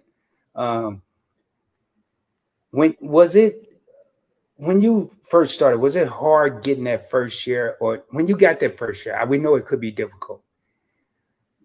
And I know now because I think it was SPMO. You said you were going to have this many shares. I'm like, how in the world is she doing this, man? I mean, it was goals. I'll comment on Lisa's video and say goals. It's goals for me. But when you got that first share, did it just make you want to keep like getting the second and then the fifth? I mean, how important was that? Um, I have to do what keeps me motivated. Some people they don't want to hear about dollar size goals, share size goal. They just invest. Mhm. But but I like to hit share size goals. I'd like to stop what I'm doing and make a video and say, guys, I did it. I got this portfolio to this amount of money. I hit my 200 shares of whatever. I think it's motivation for me, but I also, whether it's through the rough times, I always, you haven't seen my channel go dark for a month since I started. And so I'm going to share when through the good and the bad. Look at the first 3 months of this year. There wasn't much of anything good to say, Nope. but lots of people, I post, I do my posts in the Discord. I try to send out encouragement. I try to keep on doing my videos and my live streams because I want people to know that the investing, don't look at that little 3 month snapshot and get discouraged. We got to keep going. And when 2036 roll around, we might barely be able to remember the tariffs and the this and the that. We're going to be in a different stage of life, and we just got to put in the work right now. I love it. Put in the work, and a lot of people, Lisa, think, I mean, people are worried right now, and I know people with the mindset like you and I, we keep going regardless of what the news is, what the people. I mean, we know what the news is saying, but we don't stop. We don't pump the brakes. Now, one question I want to ask you, don't have to. You can be as detailed as you want to be or not want to be. Have you ever faced any adversity where you felt like, I mean, some challenges where you maybe couldn't invest, or you still made a way to invest, even though it may not have seemed like the best decision? I don't care if it was $2, $200, or whatnot. Have I ever faced adversity? I Like, would say, like, okay. I know some, but I don't want to say it unless you say it, because you said you shared it on your channel. Which one, Rod? You can say Well, what you. I think you were talking about you lost your job. Oh, I've lost. Well, listen, I've been laid off and laid off and laid off again. That one, yes. I mean, yes, I've had my adversity. I call them the lean years. I've been through the lean years. I was a teenage mom. I was a child of teenage parents, and I was a teenage mom myself. I didn't graduate college until I was nearly 30 years old. So and I've been through everything, every type of car repair, every type of home repair that you can mention. I've been through it. I've been in a car accident. I was driving an older car totaled, Mm. and I only got about maybe $3,600 when my car was totaled. At that time, this was some years ago, but even at that time, I couldn't go nowhere and get a car to replace that car. That car meant so much to me, and I wasn't in a place where it wasn't in my agenda. It was not in my budget. I was not saving for the next vehicle because that vehicle was old, but it was running. I had no intention of having to replace it. So, yes, I've been through adversity, but one thing that I never did through it all, I had my daughter, my second daughter was a difficult pregnancy. I Mhm. was home for 2 months. I was laying down for 2 months before her due date. So, and then I was home for another couple of months after she was born. So I say all that to say that through all of those different things, what I didn't do was tap into my 401k or stop contributing to my 401k. Even when I was on medical leave, I still contributed to my 401k. Even when my salary was not 100%, I was only getting partial, Mhm. and I still contributed. I don't know how I made it through. Even through 2008, I don't know how I made it through some of these time periods, but I just did it. It just worked out for me. And I was just saying in my own live stream that I have carried debt over the years. Thankfully, the only debt that I have now is mortgage debt. Mhm. But I'm glad that I never cheated myself by disrupting the power of compound interest and my portfolio's building. And now, I have it's you may not think it's substantial, but I'm proud of what I've achieved. And even someone in my chat today was saying that most people, and statistically it's true what they were saying, that most people in their mid 60s to late 60s only have 200,000 in their investment portfolio. You know, and that's not going to make it. I mean, That's 200,000, it may sound like a lot of money to a lot of people, but that's when you start deducting and don't have any inflow and you got outflows, that's not a lot of money.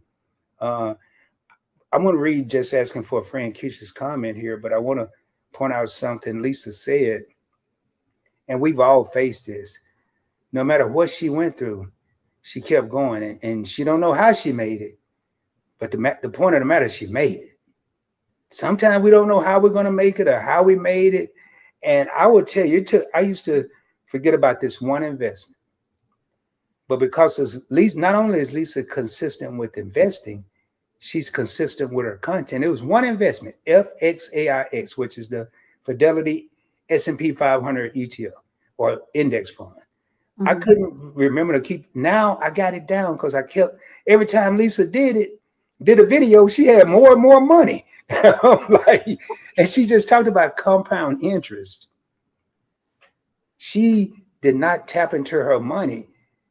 I just talked about instead of taking another route, I sold property that I paid kibbles and bits for a large sum of money. But what would it be worth today had I not tapped into it? Just asking for a friend. So I don't blame you for being upset because I'm like you. The car was running. That is all we needed to do. As long as the car is running. And I can't. I'm just gonna say Jay. Jay said very good point. It's not enough because it's not gonna. It is not gonna be enough. That's Lisa. One of the things I know. I know you said not long ago, and I got some catching up to do with content because I've been a little busy. But you shifted kind of, and correct me if I'm wrong, but instead of dividends investment, you're focusing more on growth investments now. Is that correct? I am. I am. I feel like I was going the wrong direction. Hmm. And you know me, I'm about being transparent, and I made a video about it. And that's why you have to follow your own path and your own journey. And it was earlier this month I was actually live in KGU, and Hmm. KG popped up on my live stream. And he basically said, if you're over if you're in your if you're not in your 60s or 70s, you don't need to be focused on dividend investments. And I said, overall, I do agree with KG, but what I'm going to say is everyone has it might be the right fit for you. If you are planning on early retirement at 50, then you need that steady, stable dividend, investment, so that you know what your income is going to be. So SCHD, Main Street, some other REITs or BDC might be the right fit for you. For me right now, I'm not in that preservation stage. I'm not ready to draw from my accounts for income. And so I've decided to be more focused on the SMH, the SPMO, individual stocks like Microsoft, which I'm waiting for the days when it gets itself up to $600. I'm trying to focus on growth. And then from there, um, down the road, I don't know exactly how many years, I'm going to have to shift to what I call the preservation stage, when I want to have more stability and income coming from my portfolio. But for now, I'm focused on growth because I want to maximize getting my money up and then being able to shift it to that place of being more like the high yield savings account, not literally, but in something that is not going to have that substantial growth, but still be able to protect me and have me on track for what I need. Right. And there's a lot of people right now. I can't remember where I read it. There are a lot of people that are over 50 right now that don't have pensions. Pensions are a thing of the past. And one of the things I like what Lisa's talking about with these growth investments, growth stocks, she mentioned the SMH, which is the VanEck Semiconductor ETF, the SPMO, which is Invesco Momentum ETF. They have growth companies, companies that are going to continue to grow. They're not focused on giving X amount of dividend. They're focused on growing. They may give you a smaller dividend, but they're going to grow. Right now, I look today at my Webull account, and some of the percent, I think I was up 151% on AMD, and I forgot about it. And I want that problem more often. I want to forget about more stocks and more ETFs and go back in there at 25%. You know, if we don't have pensions right, and their pensions are kind of becoming a thing of the past, we're creating our own pensions. I know you have a 401k, but I have a goal. Right now, I have a military retirement. So I get that check the rest of my life until the day I'm gone. I want to be able, my goal, and I don't know what Lisa's goal is. And I talked about financial goals earlier. What is Lisa's been saying? She said it 3 times. She's been up here. She's doing what works for her, not works for what works for other people, not what the masses are saying. She's doing what works for her.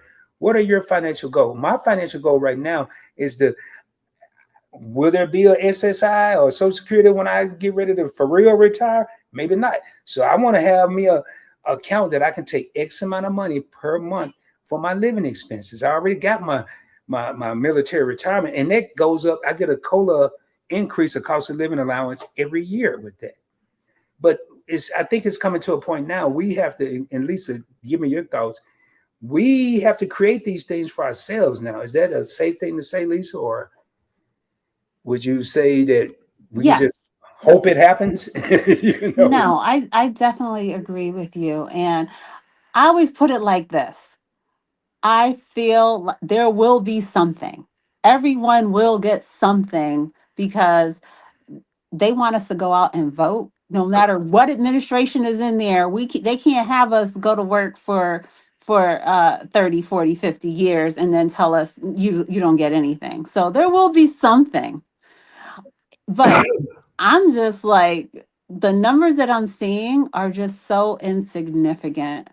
I wish that I wish you could take a test and prove that you could do it yourself. This is just me dreaming, because I know I could do so much better than for this money to be taken out of my check for me in the future to potentially get whatever piddly amount they're going to give me as Social Security in the future. But it don't work like that. So it is what it is. But yeah, we're going to get something, but we see what it is. We see what the economy, the way things can shift. Mhm. I was actually at the supermarket a couple of days ago, and in the produce area, and I was using the scale. I haven't used that scale to weigh my veggies and fruits in so long. I said, let me go on over to the scale because I don't need a shock when I get up to this register today. Because these cherries and these asparagus and Right. these things are so expensive. I don't want to accidentally grab 2.5 pounds of whatever. But I'm just saying that to say that is a true story. But I'm just sharing to say, whether it's at the gas station, the supermarket, car repairs, car insurance, I can't think of anything in my finances that has not gone up drastically. And what doesn't go up is your income. Our paychecks, you don't I was telling my daughter, she had a little part-time job. I don't think she hasn't even been there a year yet, but she got a part-time job, and she got a nice raise. Percentage wise, she got a nice raise. It wasn't a 2% raise. And I told her, I sat down with her and we was talking a little bit about, I was giving her some of my most substantial raises by percentage, just to share with her that it doesn't happen like that often. A lot of people, when they get a raise, it's 2 to 3%, Yes. while inflation and everything that they have to deal with on a daily basis has gone up a whole lot more than that little 2 or 3%.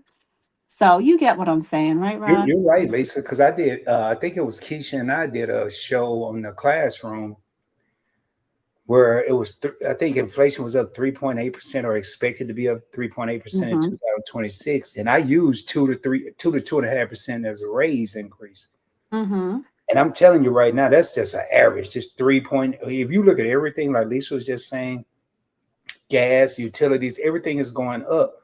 And I tell you what, you put your money in the bank if you wanna, and in X amount of years, 10 years, see where that money is and how high everything is going, you're gonna wish you would have listened to what we're saying right now. We're not telling you where to put your money. We're not even telling you to invest. We're just saying become knowledgeable.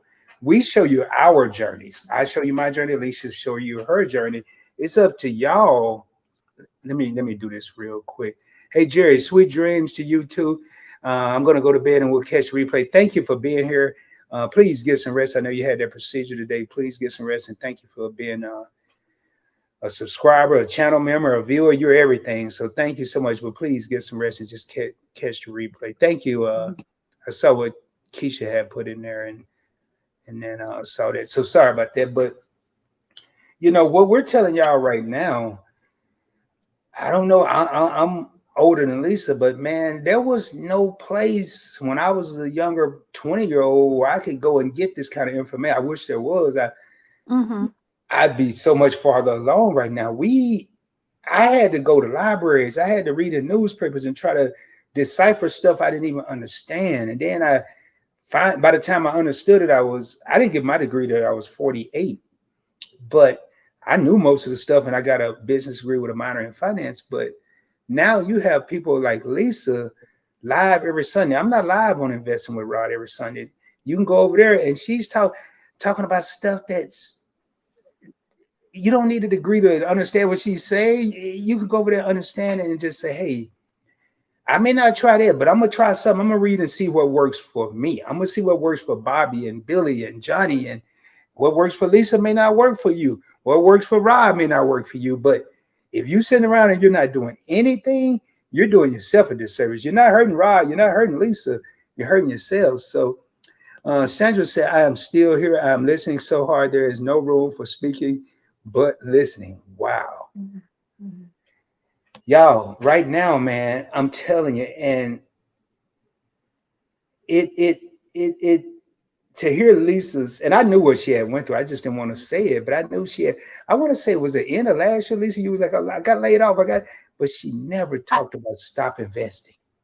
you know, really, that is, I've shared with you my story of Mhm. hearing Larry Jones speak, and Shalice, Mommy Trader, asking him a question, and just like what it was sparking inside of me of, okay, there is room for someone else to do this, and I might be a different face. I might be able to connect with a different audience. But another big part of what got me started is between those layoffs, I was left with those different 401ks. And I wanted to make sure that I was maximizing my money Mhm. because I was going through the interruption of having to look for my next role over and over. Sometimes it came quickly.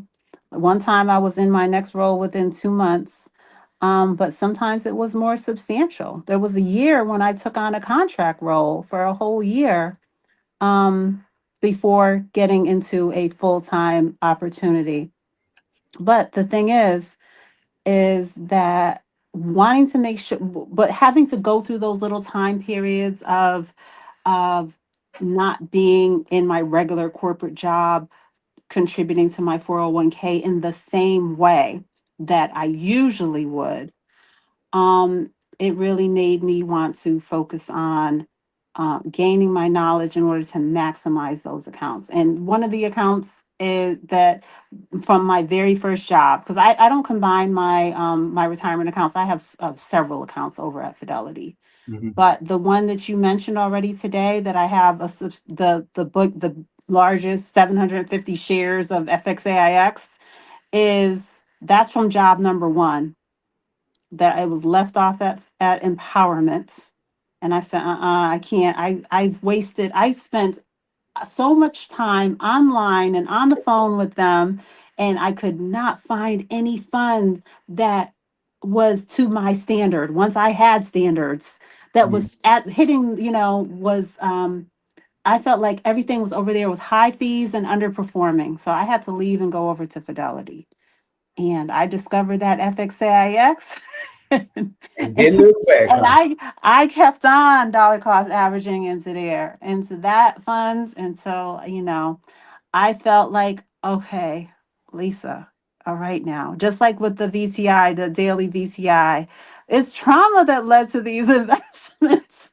And Rod, I said, I need stability. I need stability. I need to know when I need a car, I can get a car. When retirement comes around, I'm going to be okay. So I'm saying it in a joking way, but really, um, just my life experiences really pushed me to want to be able to have the portfolios that I have, and realize that I can rely on myself. Years ago, I wouldn't even use the terminology. I think you said that the live is it named generational wealth? Mhm.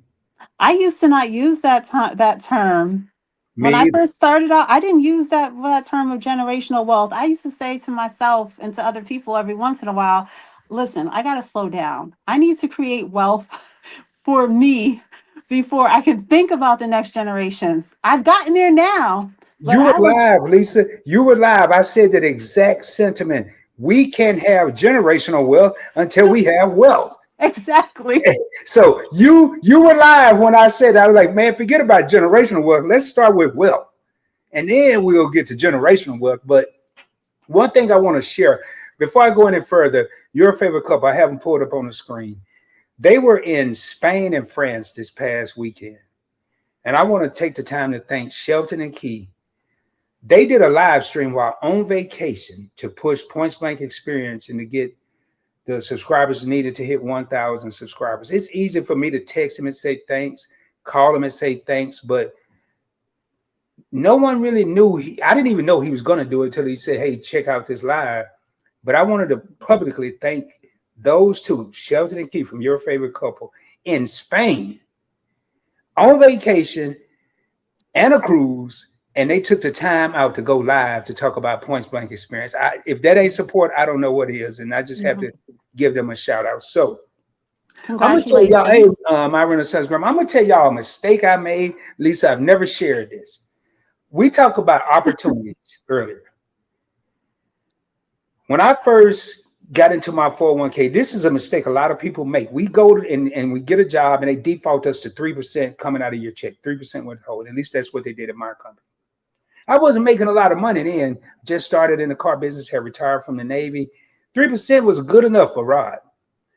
But when I surpassed 6 figures per year, your boy still had the same measly 3% coming out.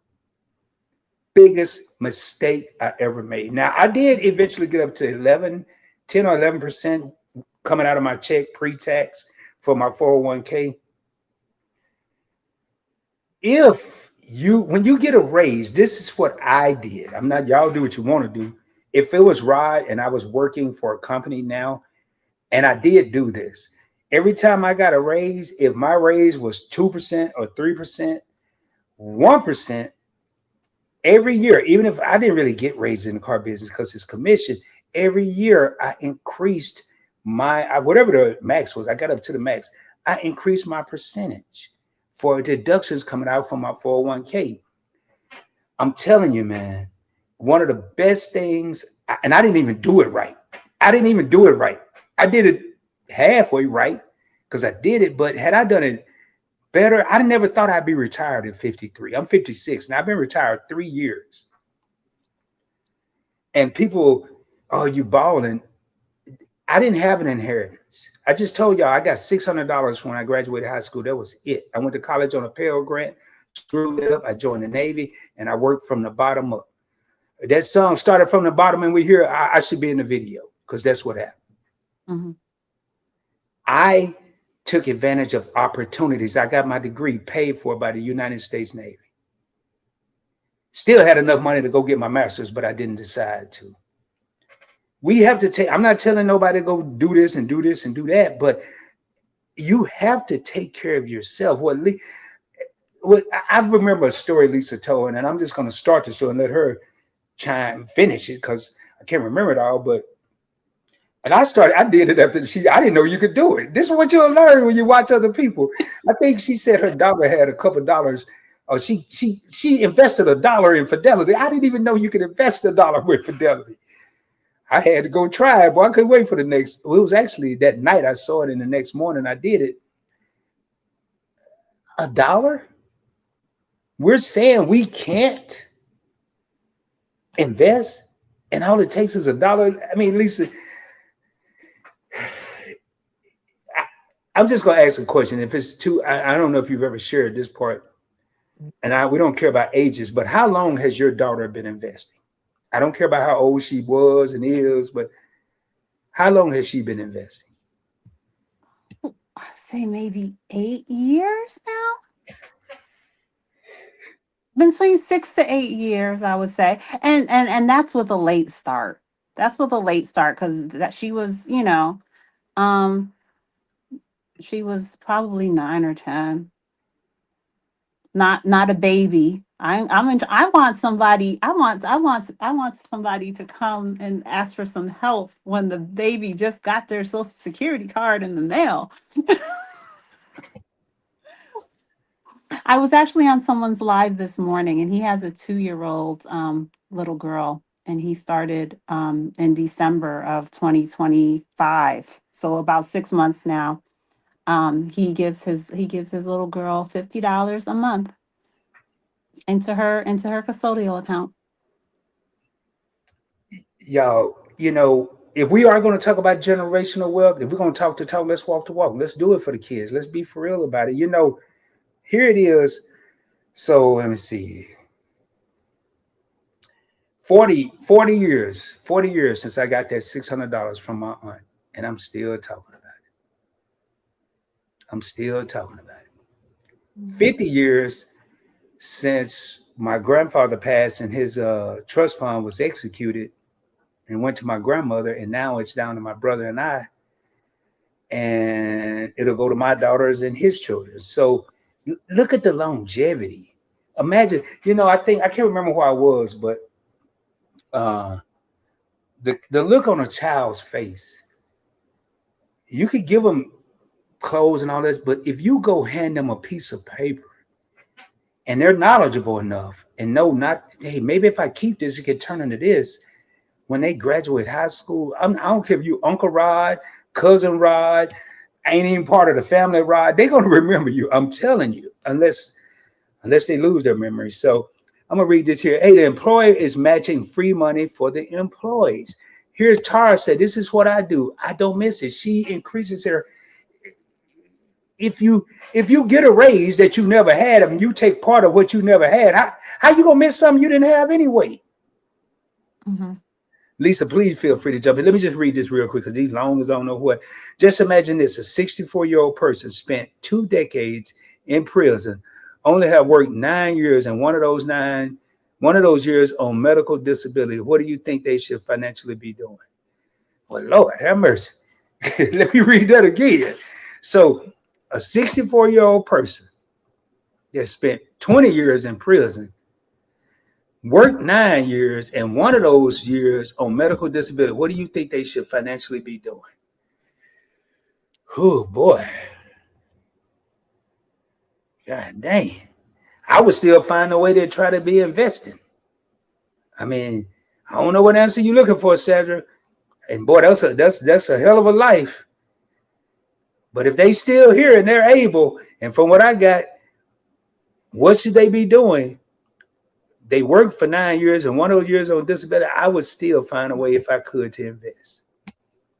What do you say to that one, Lisa? Do you even want to tackle that one? You you you better invest because, like, okay, this person is at a huge setback, but Yeah. Social Security is based on, I don't know off the top of my head, but a certain amount of your best earning years, say your top 30 earning years.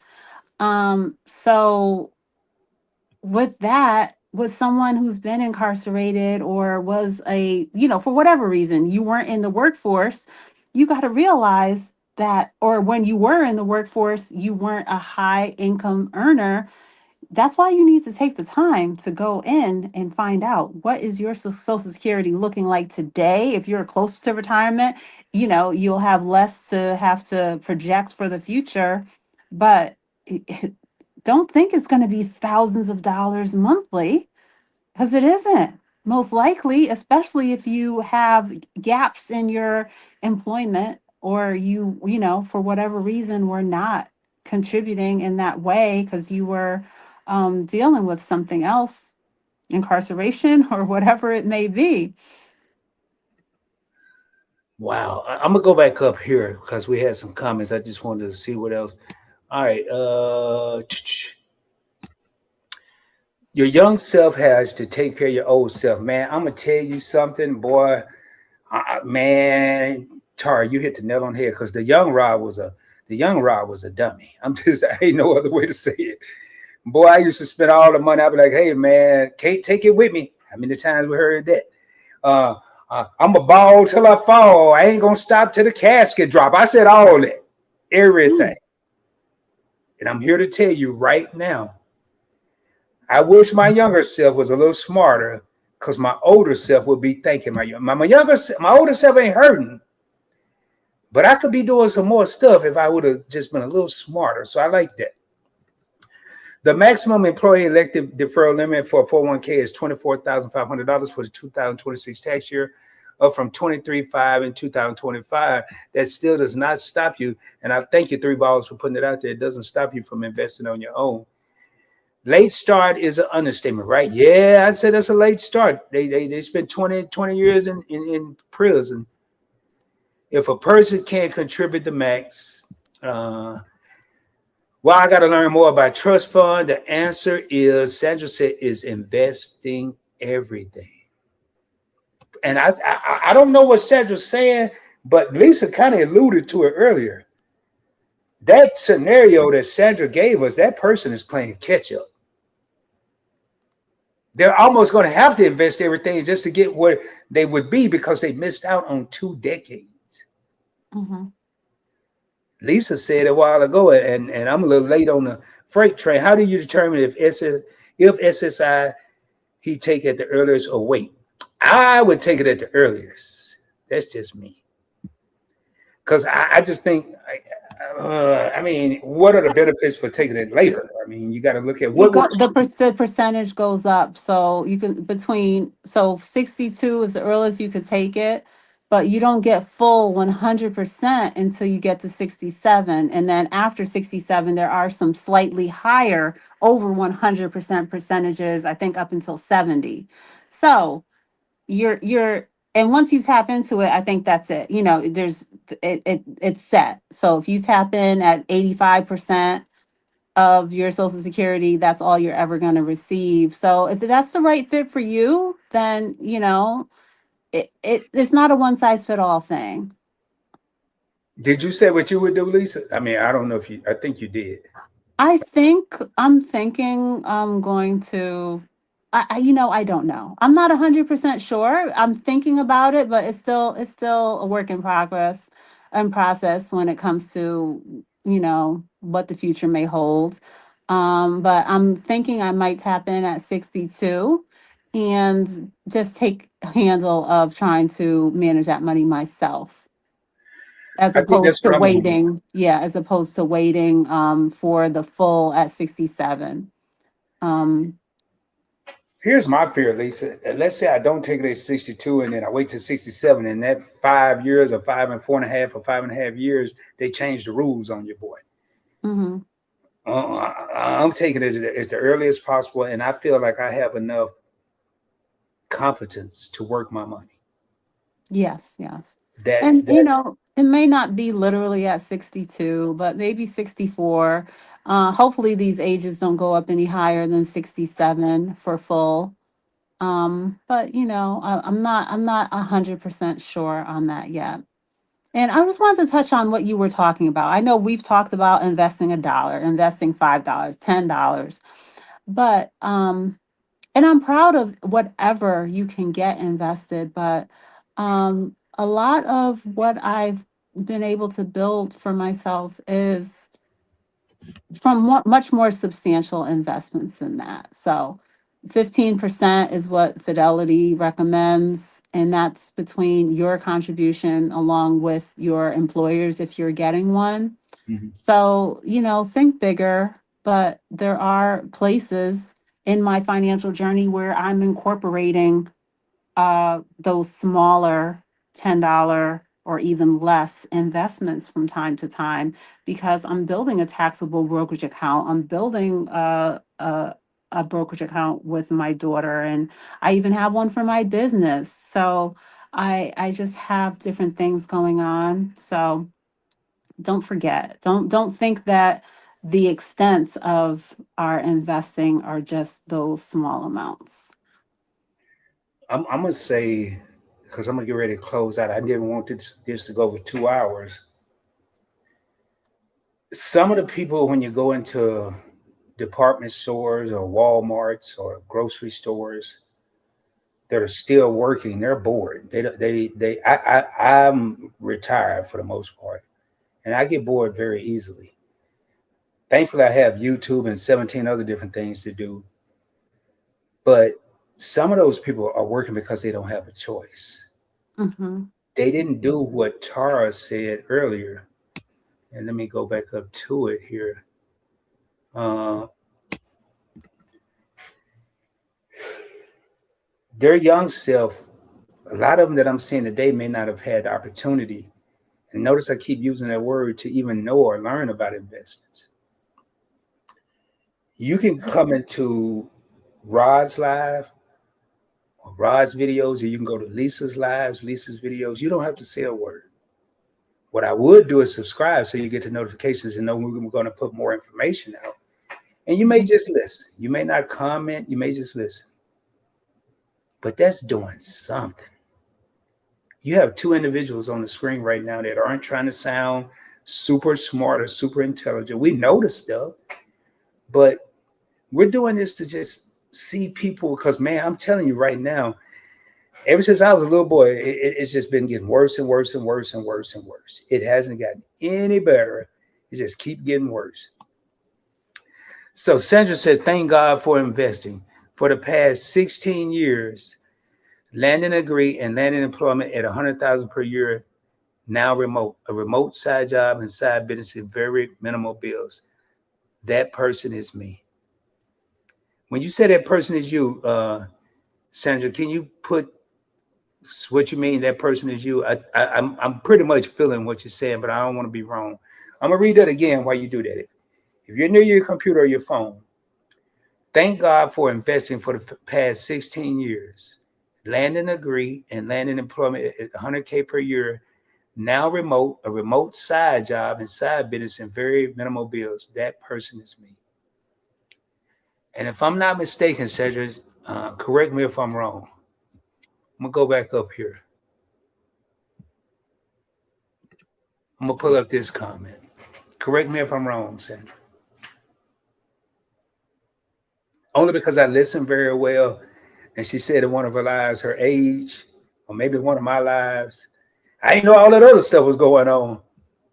But some people, if yes, and I was right. Some people, so I'm gonna read this again. Imagine this: a 64-year-old person spent 2 decades in prison, only have worked 9 years, and one of those years on medical disability. What do you think they should be financially doing? Then she went on to say, late start is an understatement, right?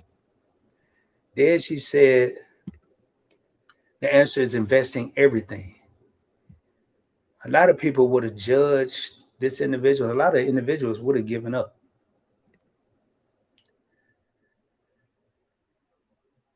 $100,000 a year job, remote side job, a side business, and minimal bills. Y'all can't tell me that it's not possible to anybody. Anybody. It's a mindset. Lisa talked about it. Lisa said lay it off after lay off after lay off after lay off after lay off.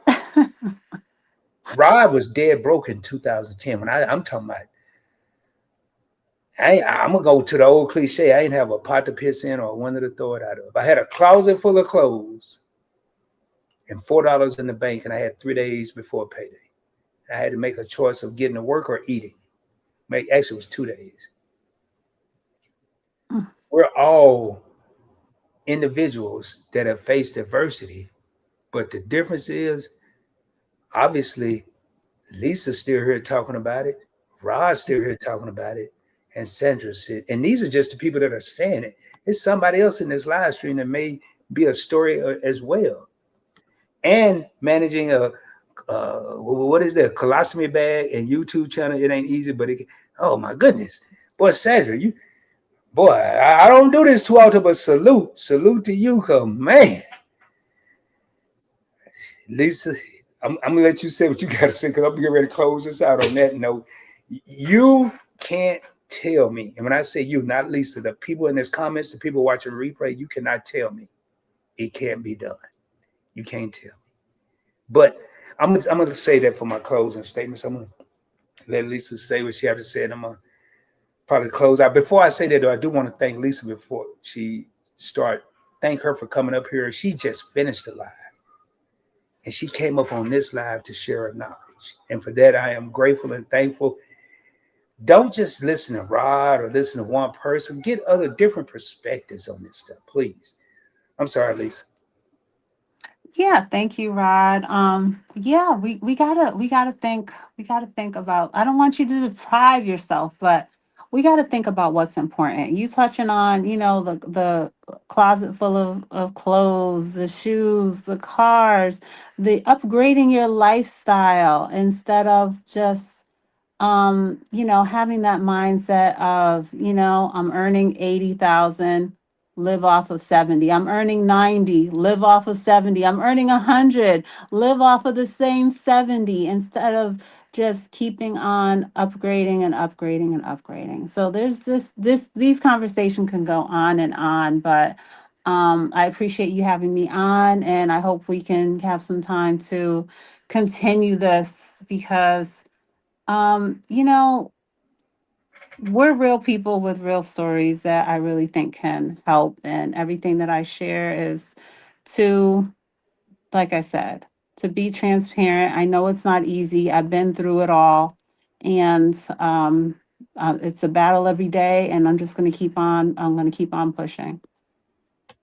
Well, I tell you what, and if you think I'm kidding, I spoke with just asking for a friend earlier, and she said, "You seen Lisa lately?" I said, "No, I haven't."